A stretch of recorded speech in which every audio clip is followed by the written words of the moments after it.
Thank you. Welcome to this spring's first installment of the Crossroads of Religion and Politics lecture series. And our speaker today has lived and written about a life uniquely situated at an intersection between cultures, generations, faith commitments, and political movements, and so has much insight and no doubt plenty of illustration to offer our ongoing reflection on this theme.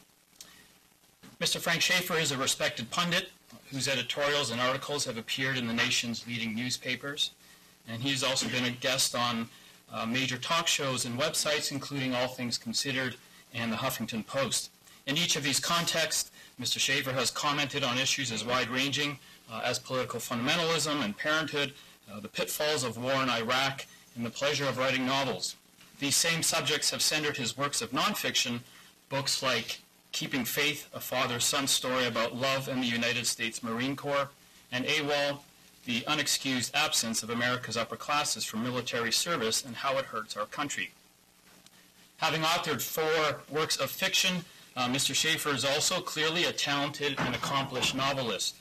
In Portofino, his published novel about a religious family's holiday to a small and sumptuous Italian village, Schaeffer first demonstrated his rare storytelling ability by bringing to life some of the inconsistencies, foibles, and hilarity of his own missionary family. He did so by using the eyes, ears, and nose of its hero, a young Calvin Becker who luxuriated in a Mediterranean setting, to draw readers into his world of awkward tension between the flamboyance and freedom of this romantic setting and the stultifying patterns of life within his fundamentalist home. And really, the result was a beautifully crafted, vivid, and provocative coming-of-age tale that had many laugh-out-loud moments. While some of these carried special meaning for evangelical readers who could forget the opening restaurant scene of the Beckers praying loudly to convert the Catholics at the next table, others were universal and spoke to anyone who shouldered the heavy expectations of growing up with earnestly religious parents. No doubt this is why the book has been published in 9 languages and has elicited praise from people of all faiths. Mr. Schaeffer comes to us today as an acclaimed pundit and writer then, but more importantly for our purposes, as a reflective soul trying to make sense of the religion and politics of his own family. By doing so, he provides all of us with a penetrating look at the inner lives of modern evangelicalism's most dynamic duo, Francis and Edith Schaeffer, and the inner workings of the movement they helped create. Crazy for God is part memoir, part expose, part polemic, but it is also much more than those things. In recounting his life as Francis's and Edith's only son and a full participant in the radical evangelical commune of L'Abri and fiercely political community of the fundamentalist right, Frank Schaeffer not only reveals secrets, like his father's struggles with depression and Billy Graham's fear of death, he also paints a holistic and human portrait of the evangelical subculture and its determined investment and relevance in American politics. Like his novels, Crazy for God seeks to stir a range of emotions, and it does so with great flair but also blunt honesty. At a moment when, as revealed just this week by a survey and as well as by the unfolding developments in the primaries, at a point when Americans seem to be questioning the religious and political affiliations more than ever, such honesty is surely needed and welcomed in a public forum such as this. And so as someone who finds his subject timely and his writing impassioned and captivating, it gives me a great pleasure to introduce Mr. Frank Schaeffer.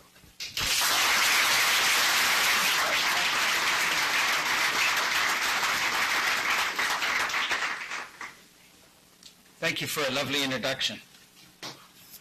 If you can just give me that and let me replace my bio on my website with what you wrote, it's much better than what I've got. Some of it's true, too, which is good. I appreciate you all coming out tonight. This is a wonderful event for me because it's a nice way to do something of a better quality than what I've been involved with in the last couple of months, which is simply to be on an author tour talking about the book in a very self-promoting way, which is what being an author is when you're not writing. Tonight, we'll try to talk about something more substantive than that, but you'll forgive me if I also make some references to this book. First, because it's very much in my mind, but secondly, because it is apropos to the subject. So what I would like to do, rather than spending a lot of time trying to set up The context of my remarks is I'm going to read a little bit from the prologue of Crazy for God, which is this book that's come out recently, which will help set up the rest of what I'm going to say in tonight's talk, and perhaps also some of the questions and answers. So let me just begin here with no remarks other than to read you the first couple of pages of Crazy for God, which is subtitled How I Grew Up as One of the Elect, Helped Found the Religious Right, and Lived to Take All or Almost All of It Back. You can be the world's biggest hypocrite and still feel good about yourself. You can believe and wish you didn't. You can lose your faith and still pretend because there are bills to be paid, because you are booked up for a year, because this is what you do. One morning in the early 1980s, I looked out over several acres of pale blue polyester and some 12,000 Southern Baptist ministers. My evangelist father, Francis Schaeffer, was being treated for lymphoma at the Mayo Clinic, and in his place, I'd been asked to deliver several keynote addresses on the evangelical fundamentalist circuit. I was following in the proudly nepotistic American Protestant tradition, wherein the Holy Spirit always seems to lead the offspring and spouses of evangelical superstars to follow the call. A few weeks earlier, after being introduced by Pat Robertson, I had delivered a rousing Take Back America speech to thousands of cheering religious broadcasters. And not long afterward, I would appear at a huge pro-life rally in Denver. Cal Thomas, once the vice president of Jerry Falwell's Moral Majority, later a Fox News commentator, would introduce me as the best speaker in America. The anointing, someone said, was clearly on this young man. They were saying that I was a better speaker than my famous father.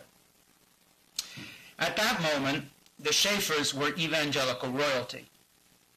When I was growing up in Le Brie, my parents' religious community in Switzerland, it was not unusual to find myself seated across the dining room table from Billy Graham's daughter, or President Ford's son, or even Timothy Leary. The English actress Glynis Johns used to come for Sunday high tea. I figured it was normal. They were just a few of the thousands who made it through our doors. Only later did I realize that Le Brie attracted a weirdly eclectic group of people who otherwise would not have been caught dead in the same room. My childhood was, to say the least, unusual. When Gerald Ford died in 2007, I recalled on the day he had assumed the presidency that his daughter-in-law Gail was babysitting my daughter Jessica as her job in the work-study program at Le Brie, where Mike Ford, the president's son, was a student. Mom and Dad met with Presidents Ford, Reagan, and Bush Sr. and stayed in the White House several times. In the 1990s, when my mother Edith, then in her 80s, heard that George W. Bush might run for the presidency, she exclaimed, "What? But Barbara asked me to pray especially for young George. She didn't think he had what it took to do anything."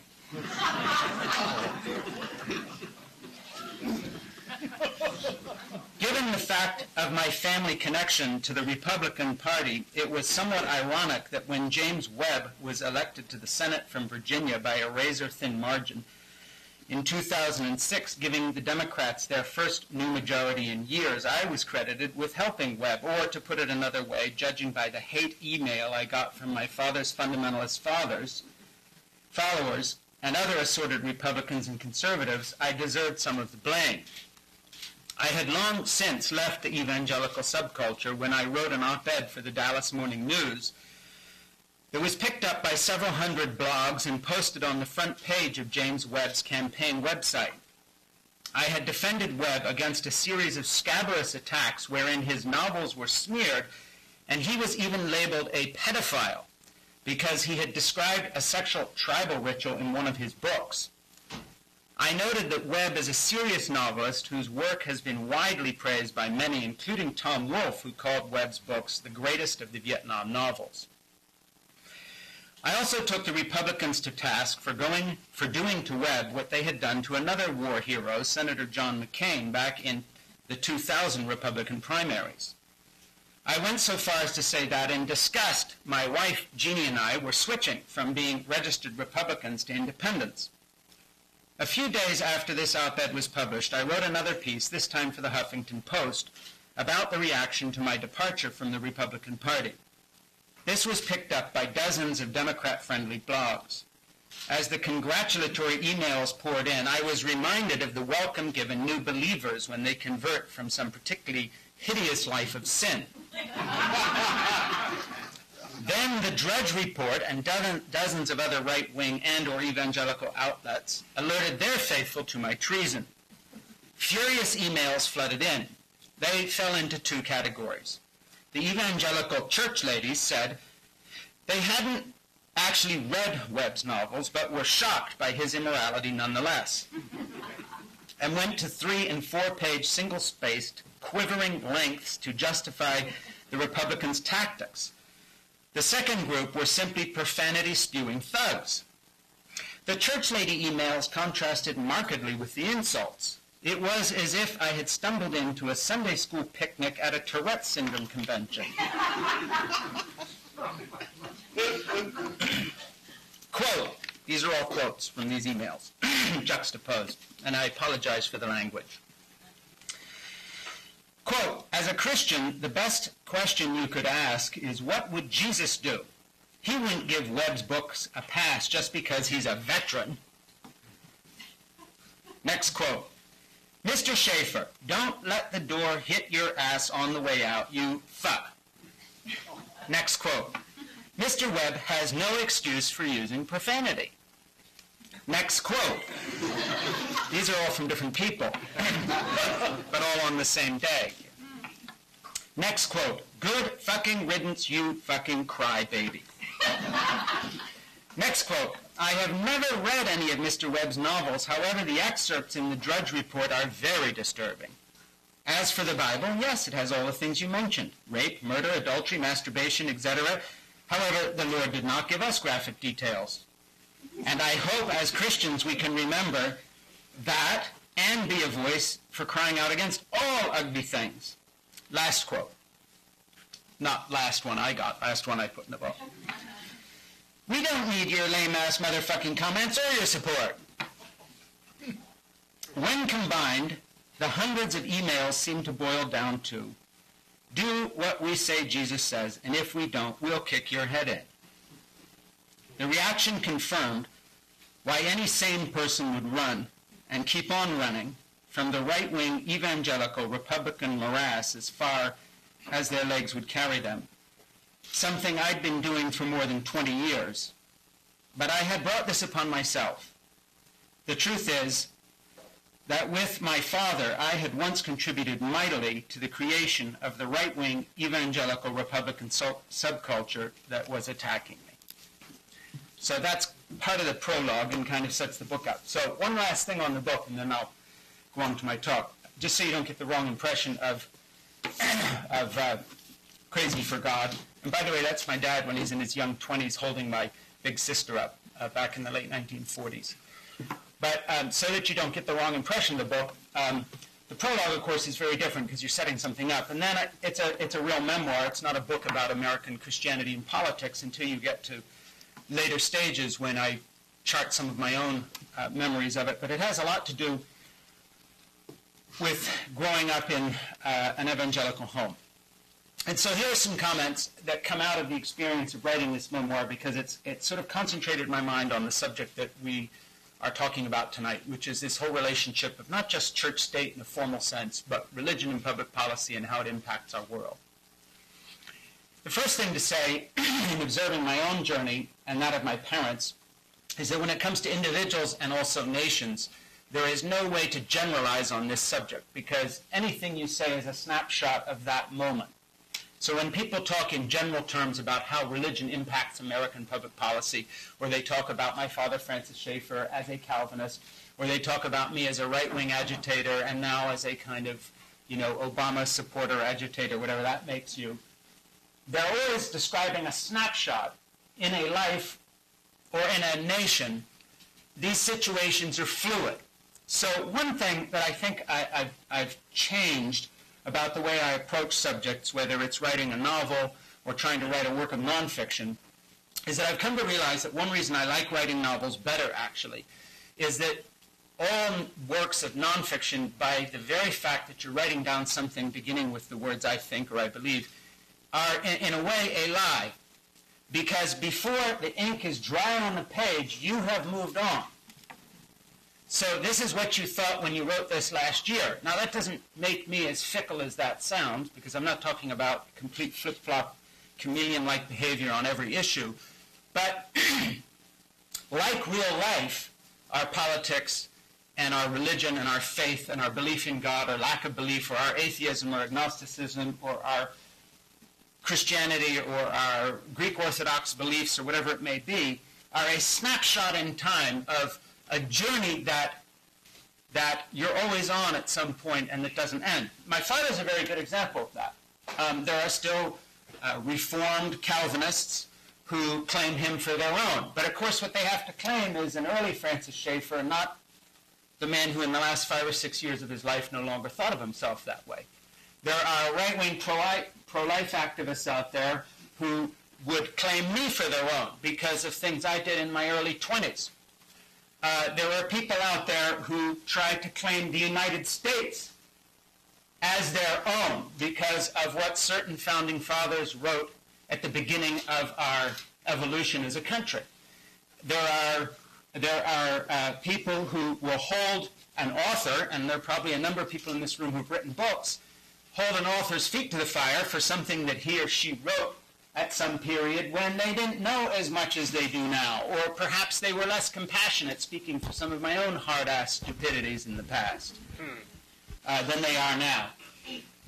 When you write a book like Crazy for God, you know that 15, 20 years down the road you will regret parts of it, not because you're feeling stupid or incomplete as you write it, but because you now have lived long enough to know that you look back on other things that way. For instance, I wish I could raise my first child again. I got Jeannie, who I'm married to, thank God, still 37 years later, but I got her pregnant when I was 17 and she was 18. We were babies raising babies, and we did our best, but wow, wouldn't I like to have another shot at being a better father to that little girl now. And then you reconcile later and you make your apologies. And, you know, thank God, one of the stories I tell in the book is just that sort of passage of forgiveness and reconciliation, of learning and coming back together and admitting the things that you do wrong and so forth.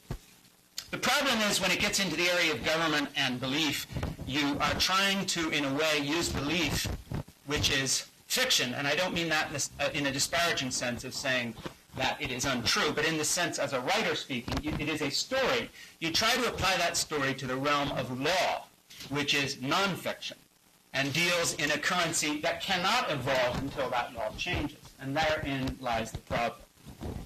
Because you have something that perhaps a writer understands better than a judge or a politician.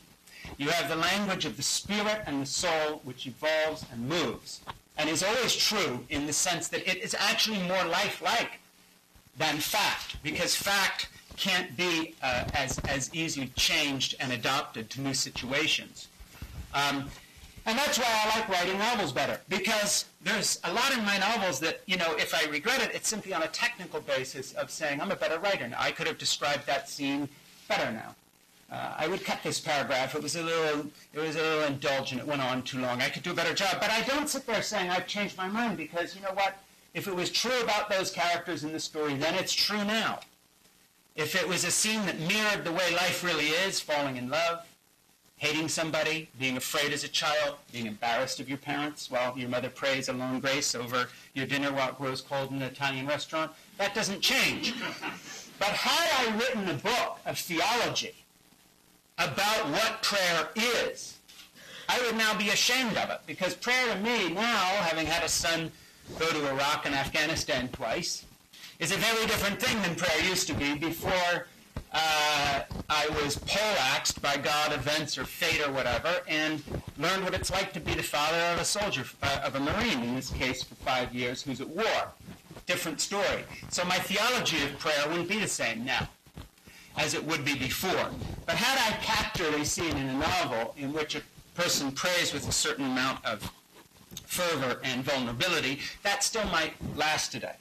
So when you look at religion and public policy and religion and public life, what you have to understand is that, from my point of view, you are trying to combine the moral authority of fiction with the imperative of law and government, and it's a very uneasy combination. One of the best talks I've heard on this, incidentally, is a 39-minute talk that Barack Obama gave that one can find online, and if I don't have the, I can't tell you exactly where to find it here, but if you contact me at my website, just frankschaeffer.com, and just say, what's that reference to that Barack Obama talk, I'll send you the link. It's 39 minutes. It's absolutely brilliant. And it captures very well this problem of an ethical man who is a Christian trying to find a way to negotiate this terrific difficulty that we have in this country because of our Christian and religious past and all the problems that went with this, and at the same time be a public servant of people who don't share those beliefs. And how do you do this? His talk is terrific, by the way. So what I want to address here tonight is this, and that is that I think that my own journey as an individual, in terms of growing up in an ultra-fundamentalist evangelical home that then changed in itself because my parents became far less rigid. I give an example of this in my book, where I have at the end of the book a story about my mother dancing in a piano bar in Switzerland when she's in her 90s. To the exact same music, by the way, that as a child she wouldn't let us listen to.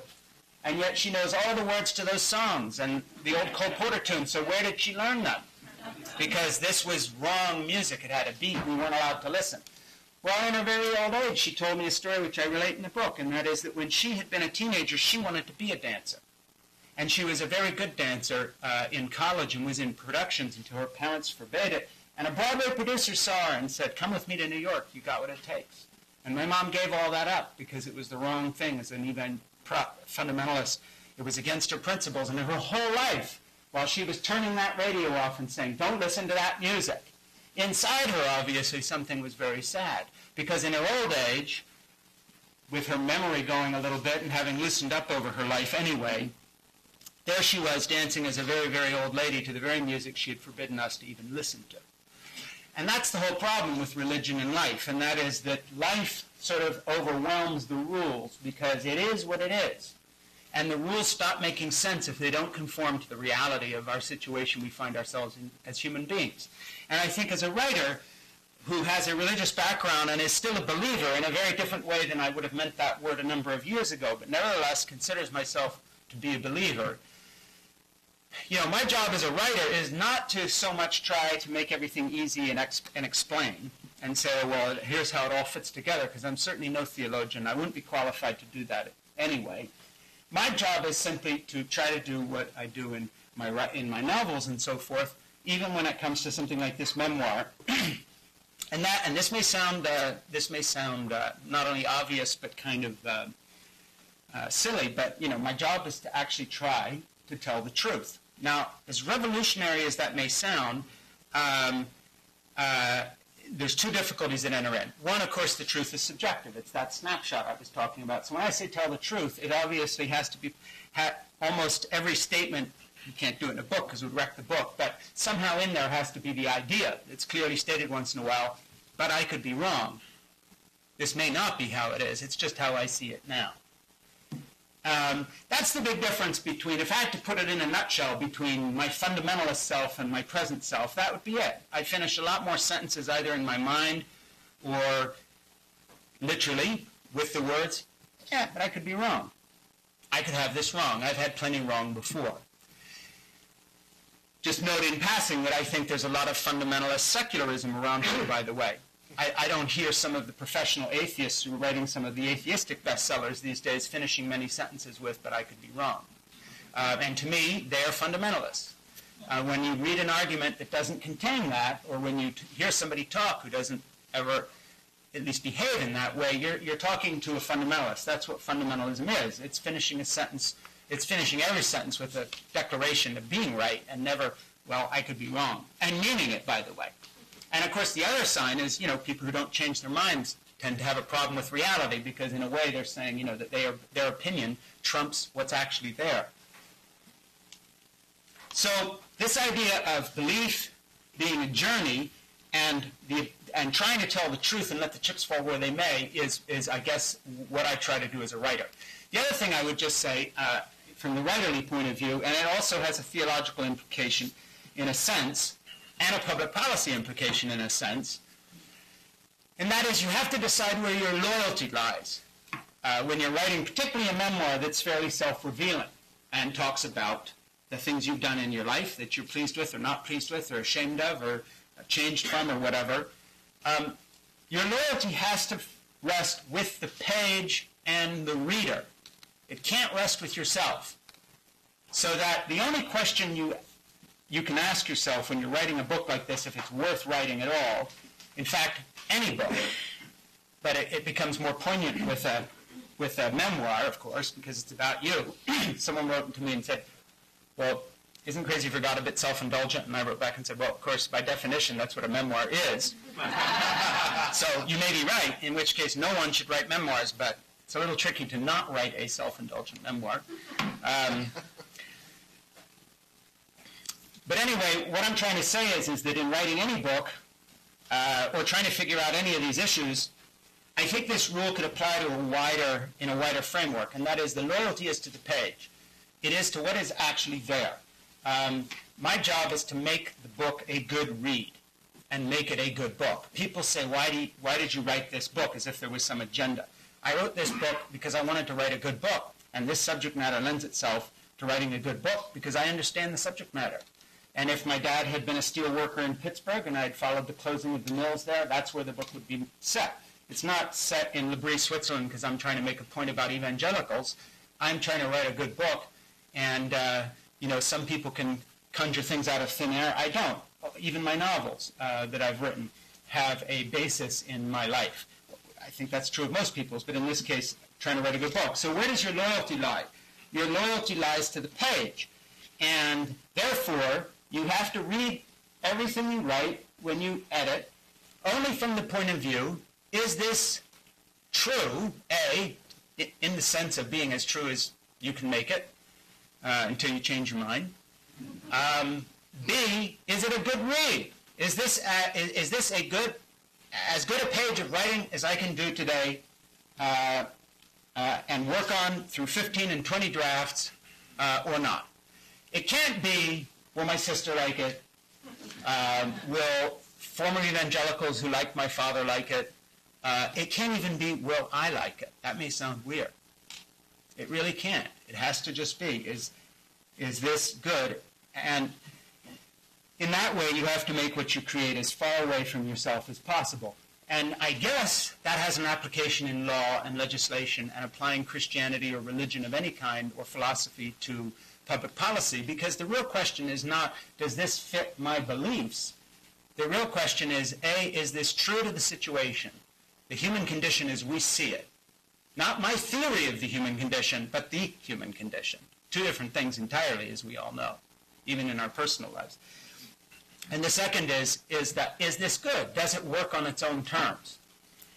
And so that's been a big relief to me as a human being and as a writer and as a father and as a husband and as all the rest of these things, because you stop trying to pound these square pegs through round holes at that point. It doesn't mean everything works or fits together, but at least you are, I think, and I could be wrong, but at least I think, at least you are asking the correct question at that point. And you are limiting your questions to what is doable in life. And see, that's the other thing that changes when you stop having this absolutely rigid belief system.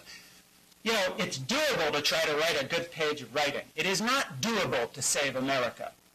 It is doable to try to work out your own salvation with fear and trembling. It is not doable to proselytize and evangelize everybody else and make them like you, or change the law, damn it. In other words, you can't keep forcing these square pegs through round holes.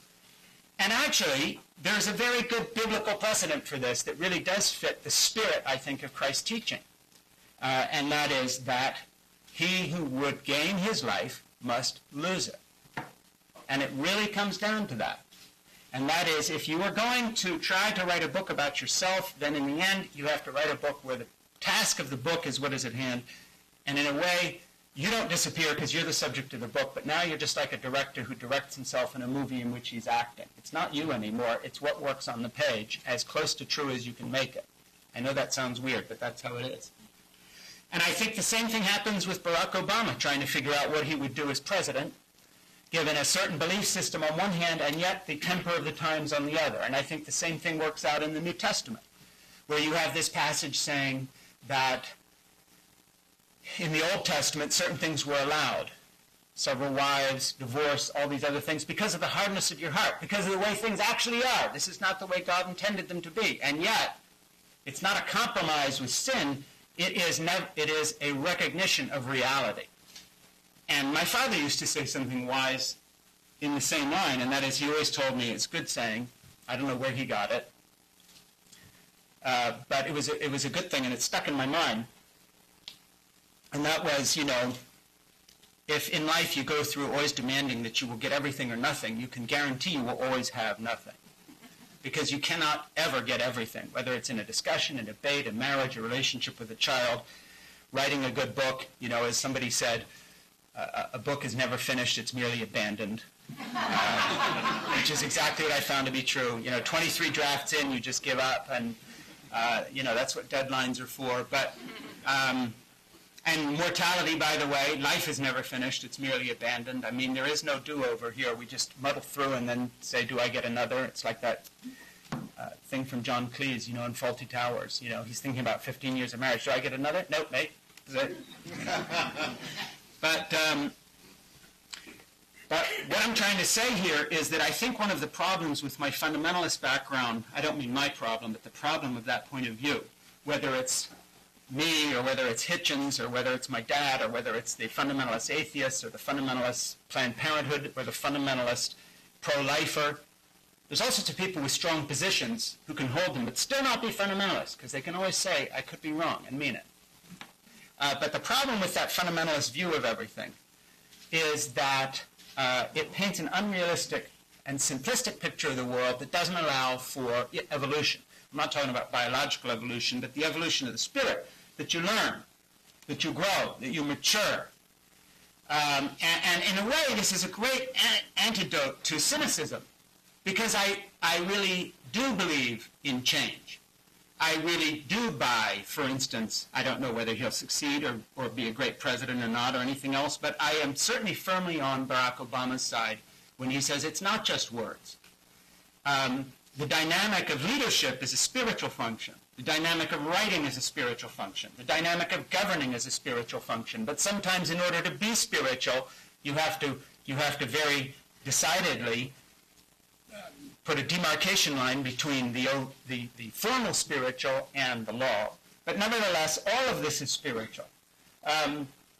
If you go to the Metropolitan Museum of Art, which I do all the time, I'm in New York a lot because I'm a writer, and my agent and all these other people and so forth. And when I walk across the park from the Upper West Side down to the museum, it's the real reason I'm in town most times, whatever the business excuse is. Because when you go and you see the preserved artifact of human creativity, whether it's Islamic culture or Christian culture, or whether it is Babylonian or Egyptian, or these beautiful 10 new rooms they have of 19th and early 20th century painting on top of the museum, where all the Impressionists are back out, but they've now put Singer Sargent in the same place, and you go into these other 8 new rooms that they've got next to it, and they put all the 19th century Romantic painters that the Impressionists had been moving away from, but now they put the collections together with no kind of value judgment between them, so you can just see what's going on in 1888 and 1905 and so forth. When you look at all that, as a writer, as a human being, whomever you are, and you look at the sum total, what you're looking at is a record that tells you something, and that is that the human journey is a spiritual journey, whatever else can be said about it. There may be no God, there may be no eternity, that's a different debate, but to walk through the Metropolitan Museum of Art always does 2 things for me. It makes me feel worthwhile as a writer, in the sense that there are other people running around shouting, I was here, remember me, even if it's the person painting that wonderful portrait on the Roman period casket of the late Egyptian funerary art, where you see a portrait, it's just, you'd know the guy if he walked by you on the street.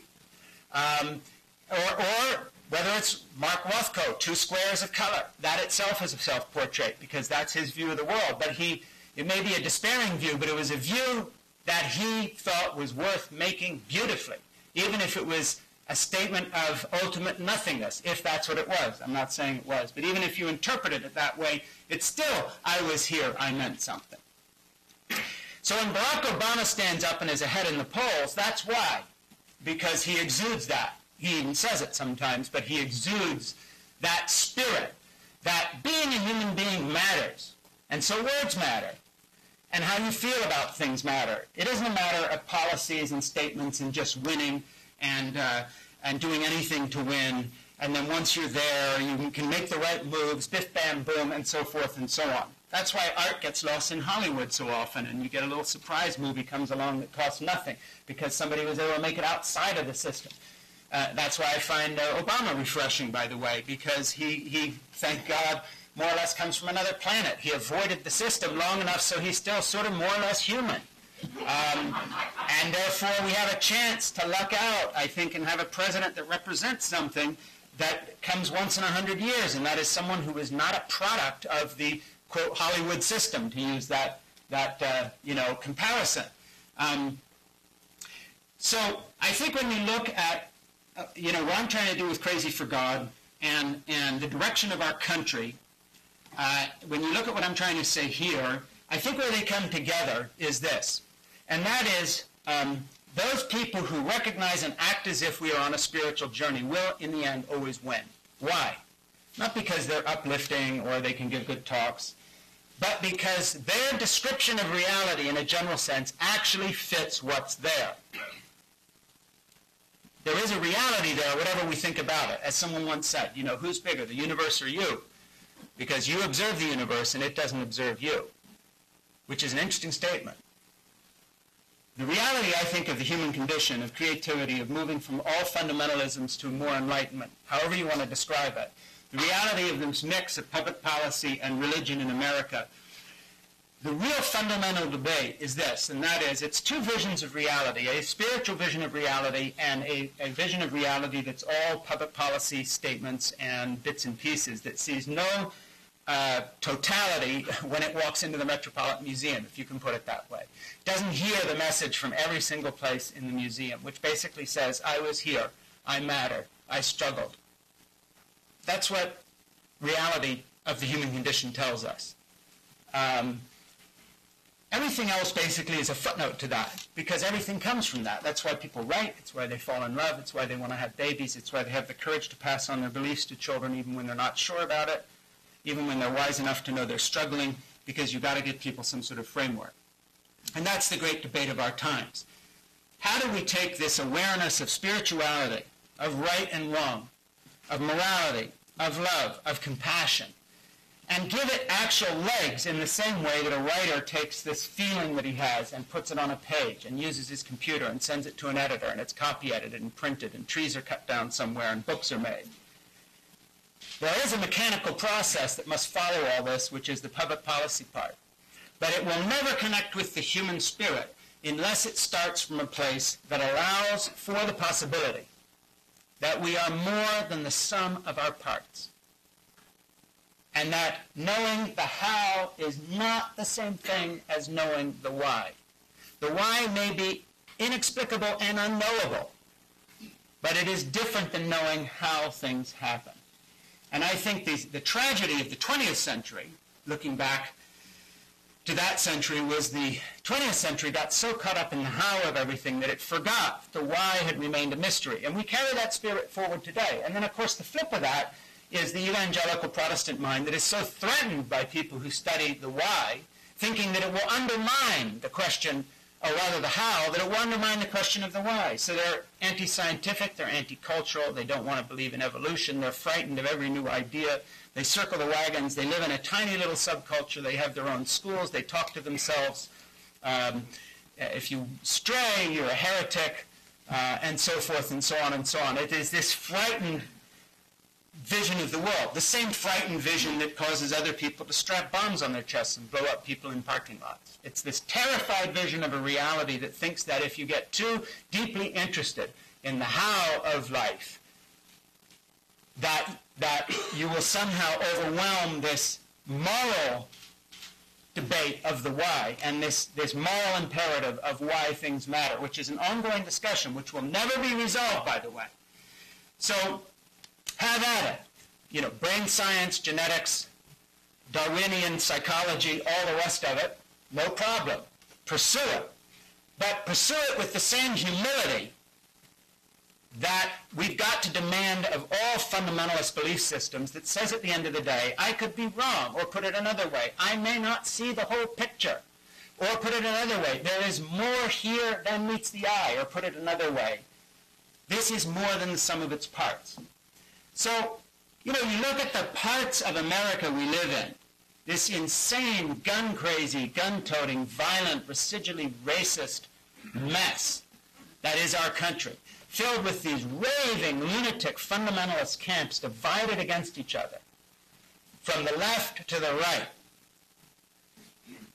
And if you just saw the details on paper, you would only think this was a bad and hopeless place. And then all of a sudden you see a picture of 20,000 people standing in the rain in Texas to hear a black man whose grandfather was from Africa stand up and say, we are more than the sum of our parts. Why do they respond? It's sure as hell not just because nobody likes George Bush. It may not even be because Barack Obama will be a good president. I can't see the future. I make no claims. I mean, I could be wrong. But what they are responding to is nothing that brain science or genetics can tell them. What they are responding to could be studied down to the last atom that in the brain that makes them respond, the last little bit of conditioning, the last little genetic leftover from our evolutionary ancestral home 100,000 years ago when we came together as teams to hunt and gather or whatever it was. But that's all the how, but the why is still unanswered. And art and politics and law and policy and creativity responds to the issue of the why. It doesn't answer it, it explores it. And law has to codify that into a temporary how that then evolves with the society, just as science does. And so, you know, as a writer, what you try to do is concentrate on the thing you can see without a PhD in physics or whatever it may be, and that is the human experience we all share together. And essentially, that's what my books not are about, but why I bother writing. And just to conclude the remarks before going to some discussion, it's what the discussion between public policy and religion ought to be in this country. And that is the humility that is needed for groups of people to sit down together and become more than the sum of their parts in some mystical way that is difficult to explain, but we all know really happens, where the penny drops and we get it. And that's what great politicians do. It's what great artists do. It's what great societies can achieve. It's what our founding documents, you know, these truths are self-evident. And basically it's holding on to these things and trying to understand why it is they keep resonating down through the ages and are worth fighting for. So where I think religion, public policy intersect, and certainly just talking a little bit about the journey I talk about in Crazy for God, where my own life shed some light on this. This is the conclusion of the talk. And that is, if some old hard-assed, stupid activist, fundamentalist, evangelical, like me, who wrote a whole bunch of stupid books that people like Dr. Dobson gave away as fundraising fulfillments in the 70s and early 80s, can stand in front of you and tell you that I was wrong, I'm sorry that I made a lot of stupid mistakes, I changed and I can do better, that should allow even cynical people, no matter what their politics or point of view is, to say, you know what? Calling people to change and calling people to grow, rather than just writing them off as the enemy, might not be such a bad idea. Because people can learn and listen, and hopefully we all do. So with that, I'll conclude, and I'll take a couple questions.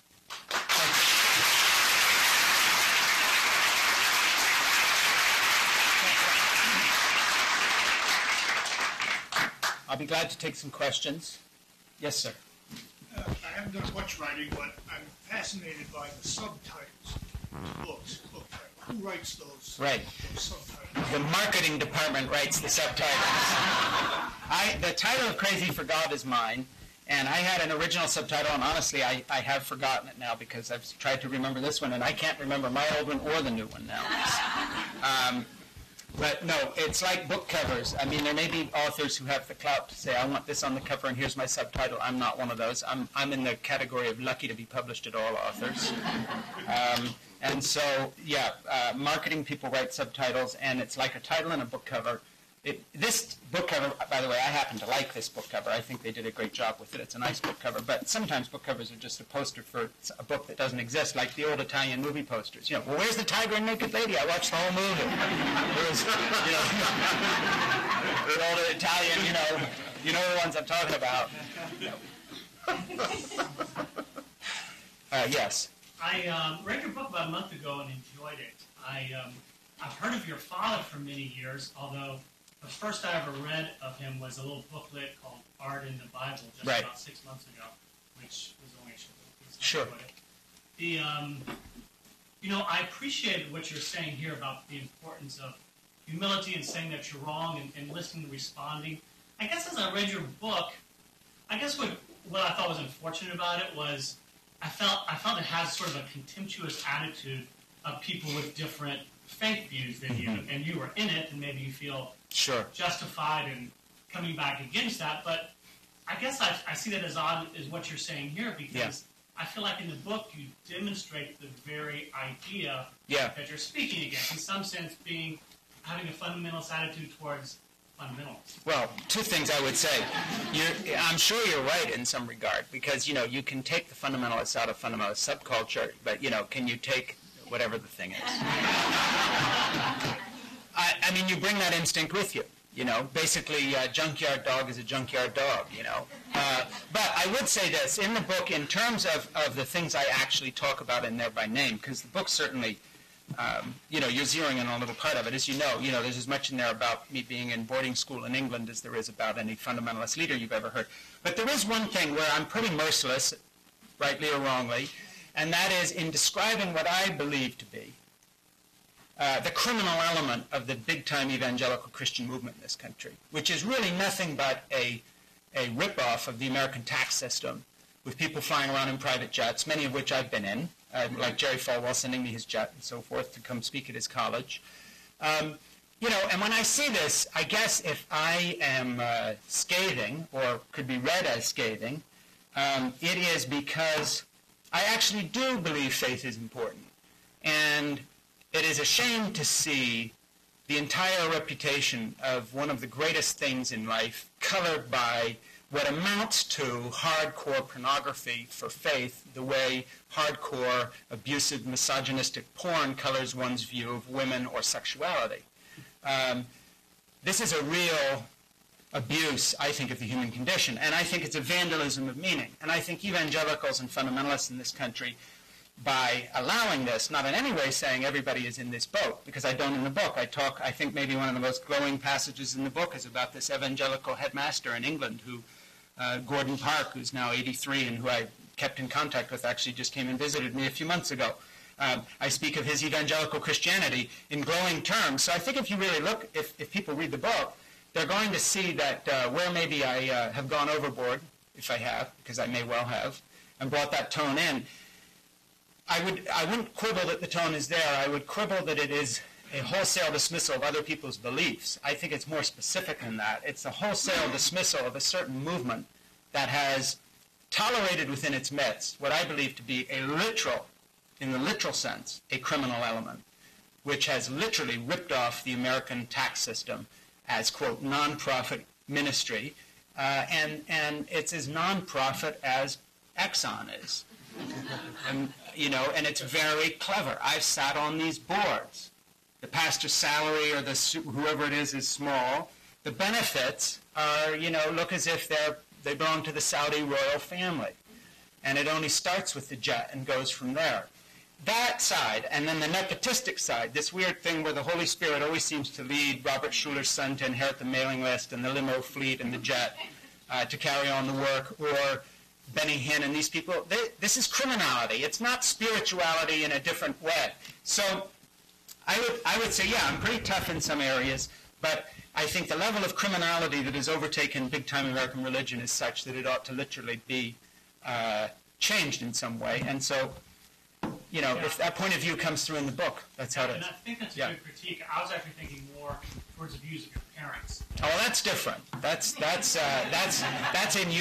in your view. But then if you talk to my sisters, like Debbie, for instance, who contributed a letter to the book, who I had read it before I brought it out, she said, well, hey, not only is it all true, she says, I think you've saved our dad from becoming a saint to very stupid people.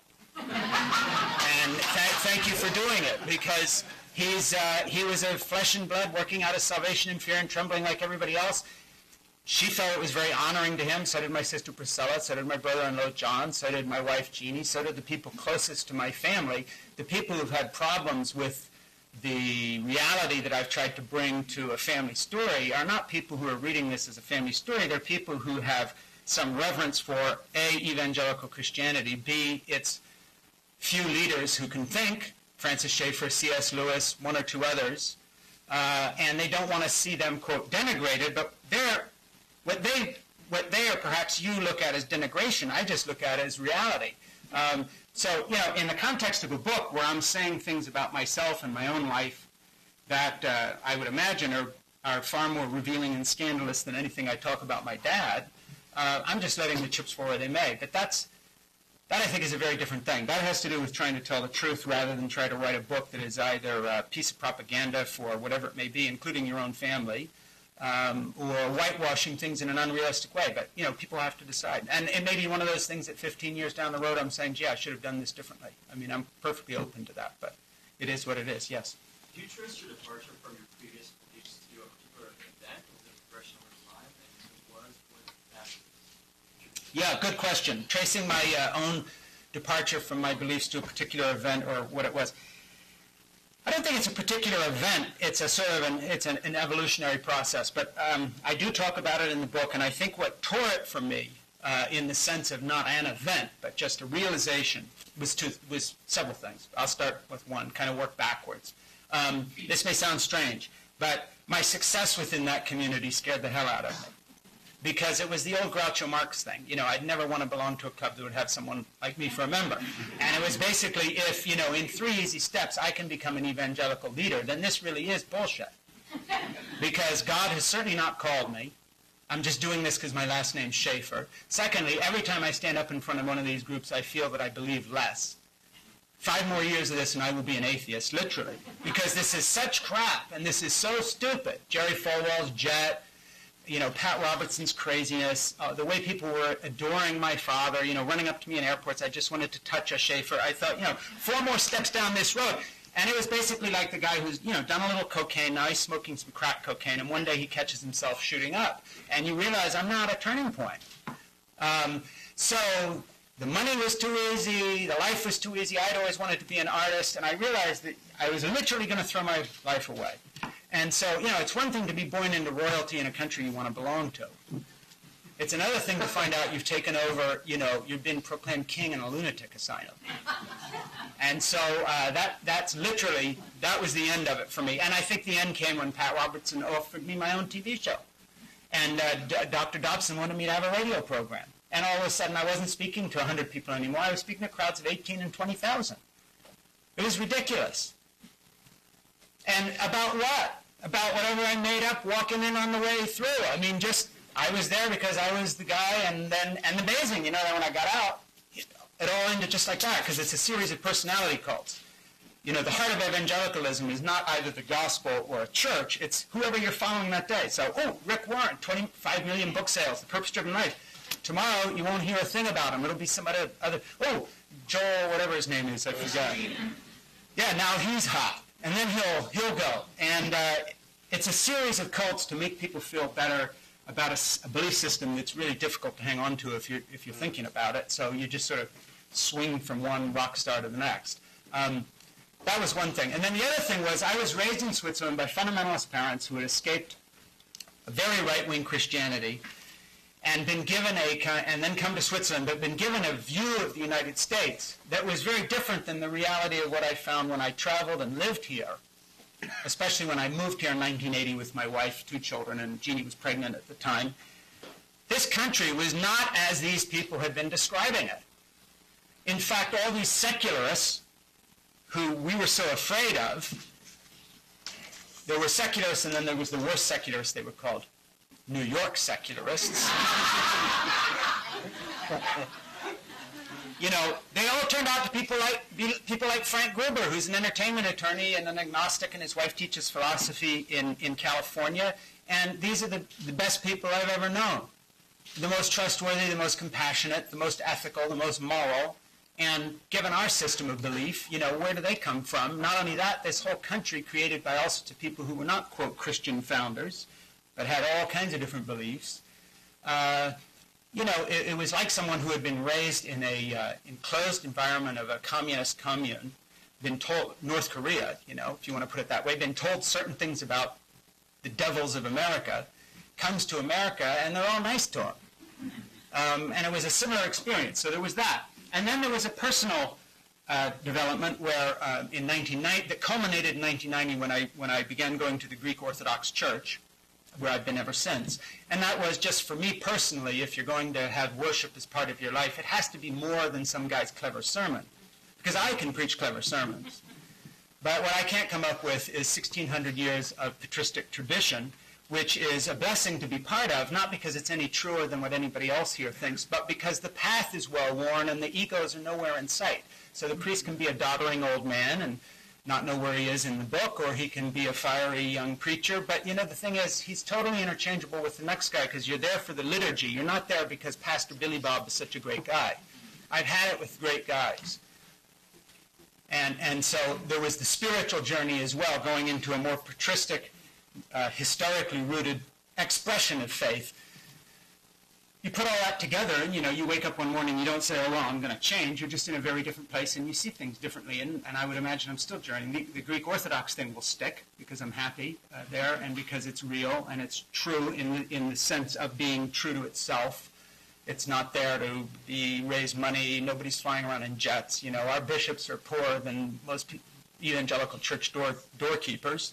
You know, there's a genuine there. You know, I don't think anybody, when they talk to the holy monks of Mount Athos, comes away with the impression that they're talking to, you know, real kind of people going after the main chance, you know. So it's a little bit of all those things. Too long an answer for that. Yes, sir. Yes.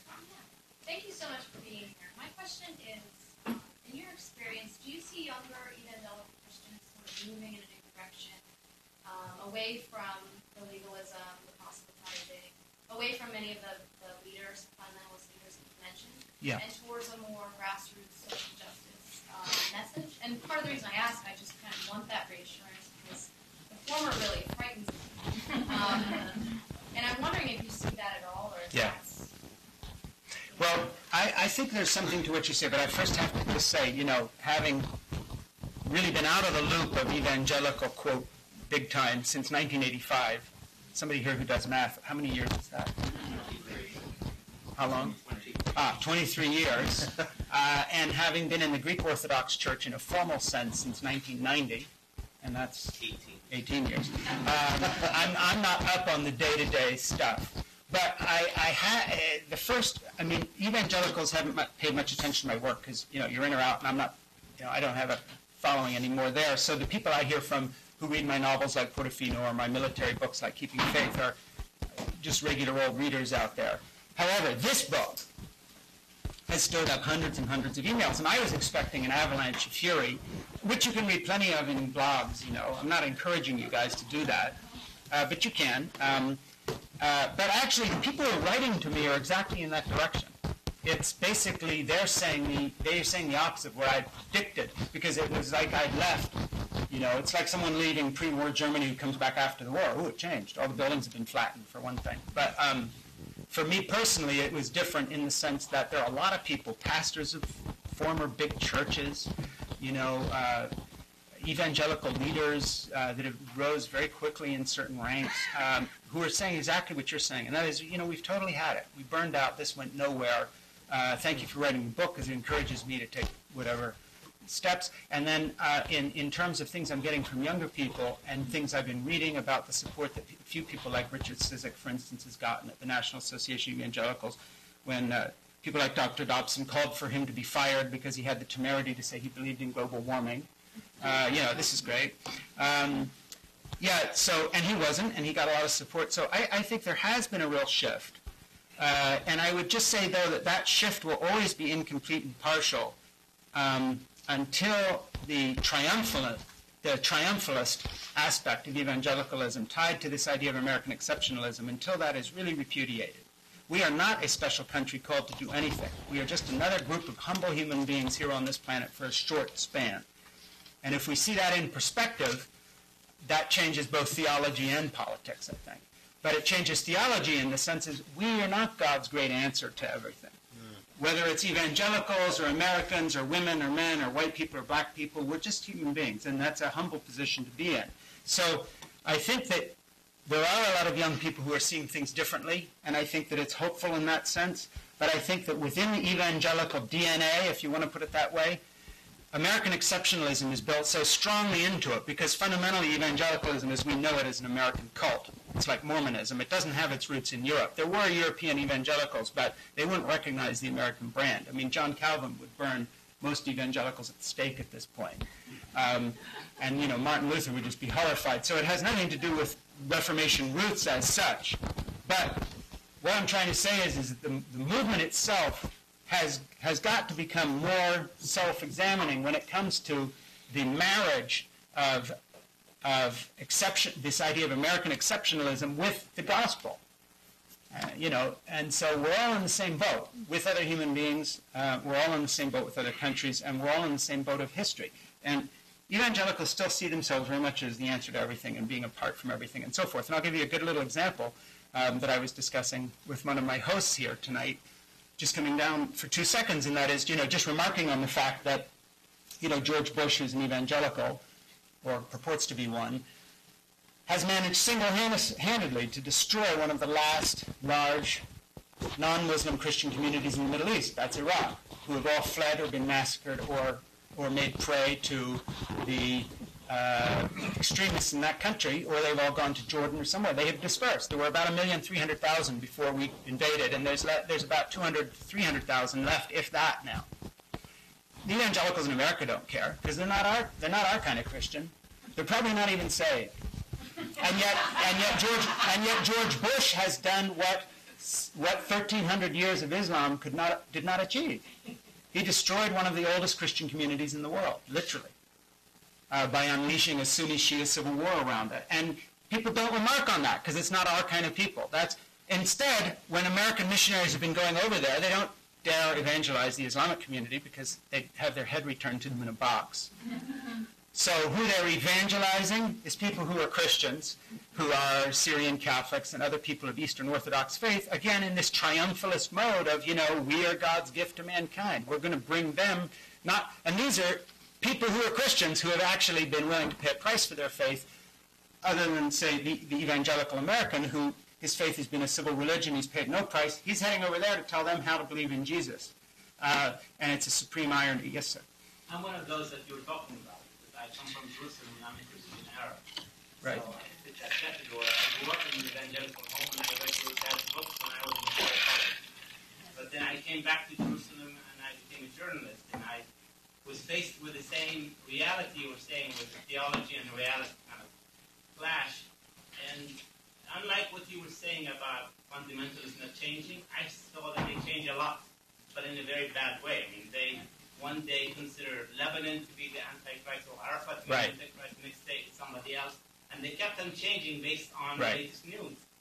And what they were doing was affecting, as you were just saying, not just Iraqis, but all the Arab Christians who were having to face up to this Christian evangelism, Christian Zionism, that was trying to interpret the Bible in a way that was unjust to Palestinians. Right. So I would like your take on that. Thank you. Well, one of my takes is just to pick up on one little point you said, because I don't have any expertise in this area, but I will mention one thing. You were talking about this idea of, who's the Antichrist and all the rest of it. It's interesting. If you go down to the Morgan Library right now, there's a wonderful exhibition of old illuminated manuscripts dealing with the theme of the apocalypse. Written the St. John's Apocalypse, which is the Bible's book of Revelation, and the exhibition points out very well in the notes that go with it, but it's a fact that I actually knew before I even went, because I'd read about it. But that the book of the Apocalypse, the book of Revelation, and you're going to now go away with more material saying, see, this is very mean and cutting, but okay, I can't help it. So I could be wrong, but it's interesting. It's interesting that one of the favorite books of evangelicalism in terms of book sales, books about, Hal Lindsey's Late Great Planet, whatever, all the way through to all these crazy guys standing on TV. I won't even mention the Jack Van Impe and all these absolute nutcases. Really, just anyway, the evangelical book, which seems to always fascinate the most, is the one that the historic church, East and West, both never liked anyway, and basically tried to keep out of the canon for hundreds and hundreds of years. And so the Eastern Church, speaking of Jerusalem and the Palestinian Christians, would have been part of a tradition that actually tried to keep the book of Revelation, as we call it, which is the book of the Apocalypse, out of scriptures. And it took many church councils. Even Martin Luther didn't like this book and said that it didn't have anything spirit-breathed about it. So isn't it curious that this weird vision of exceptionalism, somehow comes into this end times thing, and makes us important to it because we're supporting the state of Israel, in the same way that the Mormons, not satisfied with being, ordinary Christians, had to have an American vision of Christianity where, tablets of gold are coming down to them in fields in upstate New York, and all the rest of it. But anyway, when you put it all together, it's no coincidence that this apocalyptic vision has driven some of the Christian response to Israel and Palestine. And that is, it's not driven by either truth on the ground, what the real situation is. It's driven by, if you want to put it this way, a really bad theology of a kind of an apocalyptic vision of the meaning of everything that then ties back into a kind of an exceptional view of the United States that, if we don't support the state of Israel in some certain way, or we don't do this, or we don't do that, we are now the hinge of faith. And, somehow this all fits together. So, it's just instructive to see that the early church fathers of, the first 1,000 years of church history, more or less, were really scared of this book and didn't like it. Tried to keep it out of the mix of things, and it's come back to haunt us with a vengeance. Because more nonsense has been based on apocalyptic visions of the end times, and it fits in more closely with the evangelical vision of itself as being somehow instrumental in all this. Whatever you look at, whether it's Middle East policy or anything else. And, who knows what's in the back of George Bush's brain at this point on this stuff? Seriously. But I still, as a father who had a son who fought in Afghanistan and Iraq, off and on for 5 years, I still don't know why we went to war in Iraq. Not really. It would take some kind of psychoanalyst to figure it out. But why are we there? And who knows, all these threatening things and so forth. A lot of it has to do with this kind of weird eschatology combined with American exceptionalism. And I don't know how it all works out in a fevered, not-so-bright brain. But there you go. One more question. Yeah, back there. Yeah, I'm part of a Christian denomination that has done a lot of changing across time, and we've consistently got our butt kicked for it. Right. I'm really proud of those changes, ordination of women, gay bishops. I think we're fantastic on this front. But every time we do it, we get nailed. How do evangelicals change so much and not get nailed? And this is what's so fascinating to me. They're the most elastic, plastic, consumer-driven, poll-reading kind of thing out there, but they seem to just kind of gloss across that. Help me understand this. I think the success of evangelicalism goes back, and now I'm just spouting off. Okay, there were things in this talk that I actually knew what I was talking about. We got out of that a long time ago. This is just 3 beers, and now we're talking. But I think that it has to do with this vision of American exceptionalism tied to the fact that evangelicalism actually has become a state religion. It's not, we have religious choice in this country, but there is a state religion. No, but not in the formal sense. But it is understood that, the God we pledge allegiance to, in the minds of many Americans, is the evangelical God. There's no sense of mystery anymore. I mean, this is very tied in with who we think of ourselves as. So I think evangelicalism gets a pass on a lot of fronts. I mean, whether it's some Senate investigation finally dragging along to something that probably won't do anything, like, what is it exactly that, some televangelist raising money from people's Social Security checks is living in a 20,000 square foot house, has a fleet of jets, and, travels with 16 bodyguards, literally, in the case of a few people. It'll never, nothing will ever happen. So this is kind of like the governmental leaders or whoever it may be, investigating the Cosa Nostra or these people in southern Italy. I mean, this is the same people looking at themselves critically. It's not going to happen unless, unless you look at the long reach of history. So I just think for people who are not part of the evangelical big time in some way, whatever group that is, they don't have the advantage of being part of the state religion. It's not so much that the government gives an advantage, it's just sort of an unwritten rule. It's sort of like more equal than equal. It's kind of that evangelical Christianity is just a little more equal than Roman Catholicism, and that's a heck of a lot more equal than mainstream, groups, whoever it might be, United Methodists or whatever, or parts of the Episcopal Church, and then there are then there are people who are less equal than them. But there's a certain parameter, and it's not written down anywhere. But basically, if you take what Christianity Today magazine represents, and it has a lot of, I'm not talking all bad people or bad things, but if you take that milieu, the new Billy Graham Center that opened, the new $28 million mausoleum that the Billy Graham family raised money to build for Billy Graham, that has a plastic talking cow, by the way, that introduces people who come to it, because he first preached to cows, and so it gives the Billy Graham story is told you by a talking cow, an audio animatronic Disney-type cow at the front door. That $28 million presidential museum for a non-president, I mean, one can't picture that being built for instance, an Anglican bishop, no matter how famous he was. Or a well-known African-American pastor, or a Roman Catholic priest, or an Orthodox. So evangelicalism has somehow come up with a system of having a kind of a papacy without a pope, but it's well understood that the kind of parameters of the religion represent something that's more American than other things. No one says it, but that's the way it works, and that's why I think people are hesitant to leave the evangelical big time, because it's very lucrative to be part of something that's a really big going concern, as opposed to not so much. And I think the other thing is that it explains this unequal relationship in terms of ideas.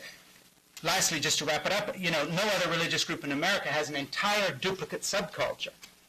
So we have, I'm not saying other people don't have a religious school here or a radio program here, but not an entire